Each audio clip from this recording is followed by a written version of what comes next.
მართალია ზამთარია ქუჩაში, მაგრამ მე დარწმუნებული ვარ, რომ მოდის გაზაფხული და მოდის ასევე თავისუფლება. ამიტომ აუცილებლად დაგვიგვინდება წარმატებით ამაში ვარ დარწმუნებული.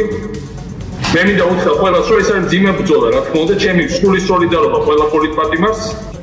თბილისის საქალაქო სასამართლოში მიხეილ სააკაშვილის კიდევ ერთი ფორმალური პროცესი გაიმართა, სადაც არაფერი თქმულა საქმის ამ ბრალდების შესახებ. ყოფილმა პრეზიდენტმა ტრადიციულად პოლიტიკური განცხადება გააკეთა და პროცესს გამოეთიშა. დღევანდელი პროცესიც არ გაუშუქებია არც ერთ ოპოზიციურ არხს, რასაც სააკაშვილი კიდევ ერთხელ აღნიშნავს და ამბობს, რომ უკვე მისი სახელის ხსენებასაც ერიდებიან. სინამდვილეში კი ყველაზე მეტი მხარდამჭერი სწორედ მას ყავს. სააკაშვილი ამბობს, რომ არსადმოსლას არ აპირებს, თუმცა აღნიშნავს, რომ გაზაფხული და თავისუფლება მოდის. სასაცილოა, როდესაც ვიღაცები თვალს არიდებენ ჩემ პოლიტპატიმრების რიცხვში ხსენებას, იმიტომ რომ სინამდვილეში ყველა კარგად იცის, ისთვის ვარ მე აქ. გახსოვთ რომ ლაპარაკობდი რომ 9 მილიარდი დოლარი მოიპარეო.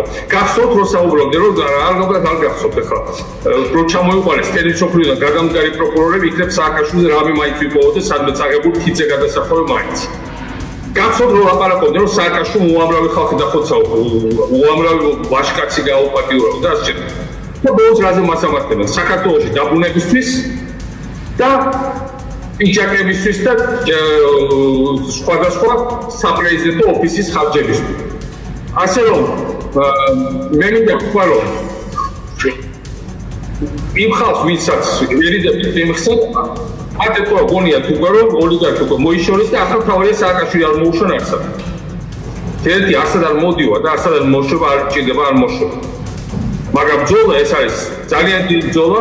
მე ვყავს ძალიან ბევრი მომხრე და მე ძალიან კარგად ვიცი რომ მაგალითად ჩემი სახელის ხსენებას ძალიან ერიდებენ ტელევიზიები, ამას ლევონ ხაბენიშვილის ხოლმე ძალიან მაგარი გამოსვლა და როგორც კი ჩემს სახელზე გადავიდა მაშინვე გააწყვეტიეს და ასევე აწყვეტიეს ყველა სხვაც როცა გადადიან ჩემს სახელზე ძალიან მაგარი გამოსვლა ქონა გია ბარამიძეს იმას არ გააწყვეტიეს და იმან ისაუბრა, მაგრამ ასევე ჩვენმა მომხრემა და ჩემი მომხრე არის აბსოლუტური უმრავლესობა საქართველოს ეს მე ვიცი ზუსტად გავიხსენო დონალდ ტრამპი რას ამბობდა ეს ბევრი ხელა დონალდ ტრამპის გამოსვლებს და განცხადებას რას ამბობდა ჩემი პრეზიდენტობის ბოლოს 2011-2012 წელს საქართველოს და ჩემზე. ის ამბობდა სააკაშვილი არის ნამდვილი ხატება.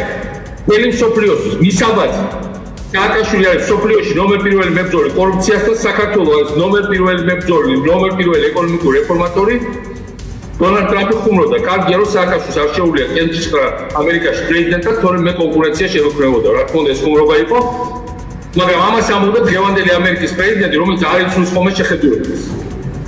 ამას ამბობდა ესენი და ყველა ერთი ნაწილი ცდილობს სწორედ იმისათვის, რაზეც მართლა დონალდ ტრამპი, იმისთვის შემდაჭრას, ხოლო მეორე ნაწილი ცდილობს ამის მიჩუმართებას.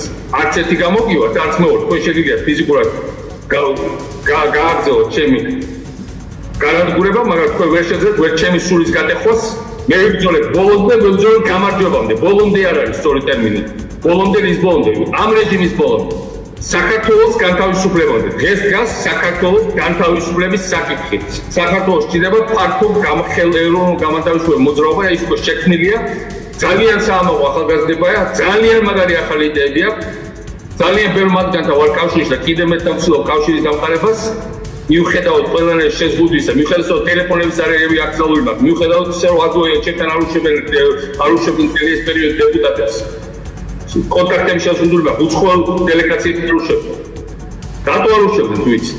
იმიტომ რომ ეშინიათ ჩემი მართლის სიტყვის და ყველაფერი შეიზღუდება აი ეს გარე ხარისხის ამ რეპორტაჟებში.